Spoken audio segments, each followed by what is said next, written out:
Bienvenidos to Pica Poco Kitchen. Today we're making pumpkin spice conchas. Vámonos! It is officially autumn. It is finally cooling down here in Virginia, and pumpkin spice is everywhere. If there's something I enjoy is putting two things that I like together. And I've seen all over the internet people making pumpkin spice conchas. So I had to jump into the trend. And just like my mom used to tell me when I was little, if your friends jump off the bridge, jump with them, or you'll get FOMO. Well, probably she said the opposite, but that's what I chose to hear every time. So here we are. Let's go. We're gonna start by making our pre-ferment. For that, I'm gonna use 2 tablespoons of my total amount of flour for the recipe. That's why I'm not giving you the amount just yet. So from the total of your recipe, you're gonna take 2 tablespoons of the flour and 1 tablespoon of the total amount of sugar. To that, I'm gonna add 7 grams of yeast and 55 mils of warm milk. Give it a good mix, cover it up, and let it sit for 20 minutes. That would be enough for our sponge to be fully activated. After that time, we can start making our dough. And for that, I'm going to use 370 grams of flour from the same one that we took 2 tablespoons of. Put it in a big bowl and make a well. Around the flour, I'm going to sprinkle 6 grams of salt. Also, around the flour, I am going to add 70 grams of sugar. And for these season's greetings, we're gonna add 2 teaspoons of pumpkin spices. And now for the wet ingredients. This is my sponge, as you can see, is very active. I'm gonna add that right in the middle of the well alongside the rest of the wet ingredients, which of course in this case is going to be 60 grams of pumpkin puree. This is canned puree because it normally comes drier. If you're planning to use your own puree, then I highly recommend to strain it at least overnight to reduce the amount of liquids. In this case, for the eggs is going to be 1 egg plus 1 egg yolk. To complement, we're going to add 1 teaspoon of vanilla. Let's give it a head start on the mixing, and then we're going to add 60 mils of milk. You can add the liquids little by little just in case your dough doesn't need that much, but in this case I use the full 60 mils. Continue mixing until you get a shaggy dough and you feel comfortable to dump into your table to start working it with your hands. I always do my breads by hand, but if you have experience using your machine, then go ahead and use your machine. We're gonna start doughing our shaggy dough, and it's going to start coming together just right before it starts getting a very sticky mess. Use your scraper to help you and be patient. And when you least know, you're gonna have a nice manageable dough.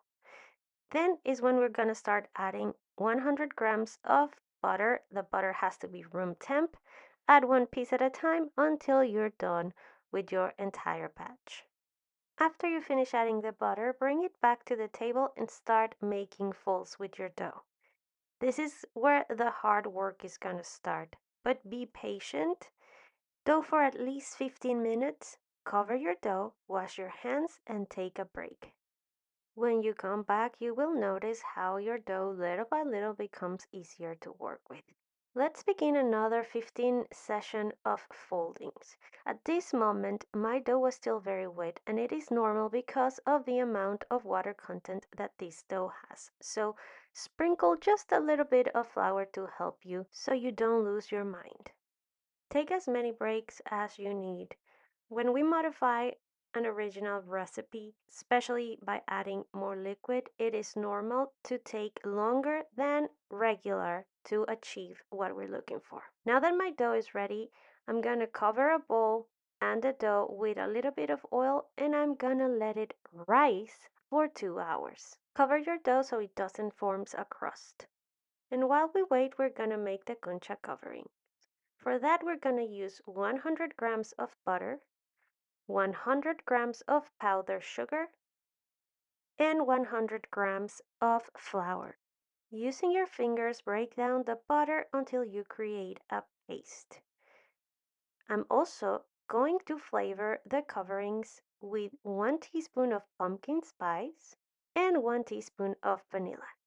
Continue doing your paste, and then I decided to divide it into different sections.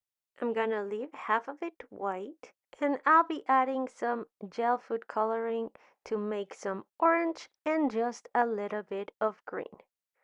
Cover your paste with plastic and let them sit in your fridge.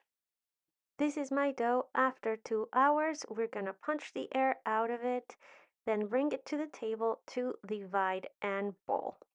I'll divide my dough into 8 equal pieces for a standard size concha, but you can do minis or you can go bigger. To give them their shape, we need to ball our dough. So grab one of your pieces and round it with your fingers. Use your fingers while spinning it around, pushing all the sides and the seam to the bottom. Then rest it on your table. Rest the heel of your hand on your table as well, and using your fingers as a barrier, roll the little dough, forming circles. Do that with the rest of your pieces, and now we're going to transfer them into the baking tray. I'm going to place 4 of them in each tray. Right before dividing and balling your dough, take out your paste and let it sit in the counter for at least 10 minutes so it's pliable. And now we're gonna start shaping into little balls, and using my tortilla press, I'm gonna make the covering circles. This is one way you can do it. If you don't have a tortilla press, you can extend your paste and cut with a cookie cutter. But I find this is the most efficient and easiest way to do it. Make your circles slightly bigger than your dough because it needs to rise one last time. The paste and the dough will adhere to each other while it does. Give your paste some thickness so you get a nice scoring. I will say at least 1/8 of an inch. With the help of a blade or a sharp knife, score the paste on top of your conchas. Be careful not to score the dough. I will be doing wedges in some and lines in another to resemble pumpkins. And I'll be using the green paste to make some tendrils and leaves. At this point, I'm not even sure if the shapes are gonna stay put after I bake them, but well, I have high hopes and little crafty ability. So, wish me luck. And this is how they look now, but they still need to go under the covers for 45 minutes more for their final rise. And here they are after that final rise. Now in a preheated oven 350 for 15 minutes. Please do one tray at a time in the middle rack. As you can see, the white ones were on top and the cover spread it too much. They're not that bad, they're decent looking, but what is important is that they're gonna taste great. Here you have a closer look, and they also smell amazing. So, there you go. And here you have them. Autumn has officially fallen into my kitchen. They smell fantastic. They look more or less. Definitely bake one tray at a time right in the middle of your oven to avoid your cover to spread so much like it happened to me. This is definitely an intermediate dough to make. So what I suggest you to do is, if you don't have any experience making conchas, is go back to my original conchas video. It has terrible lighting and terrible sound, but get the ingredients from that recipe and follow the steps from this one, because the traditional concha is a little bit easier to work, so gain experience doing that first maybe, and then go ahead and jump into this one. This is just a little adjustment. They're both great, but this one has that pumpkinness that we're looking for in this season. I'm gonna start with the ugly ones because, well, this is for me. And let me show you the middle of it. It's really orange. It smells pumpkin. It has all of the features that you want. Very spongy. It is denser than a traditional concha because of the pumpkin, of course, but it's very good. So let's pretend I haven't tried them yet.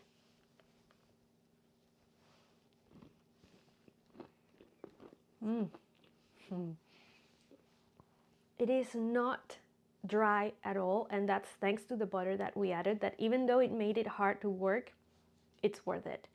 You get the spices throughout the layers, and the pumpkin really comes through. This is definitely worth giving a try. They're fantastic. So there you go. I hope this video helps you step by step on making your conchas. So if you like it, just like this recipe, please share it with your friends. Like, subscribe, and be notified. And for more, follow me on the socials. Adios, amigos.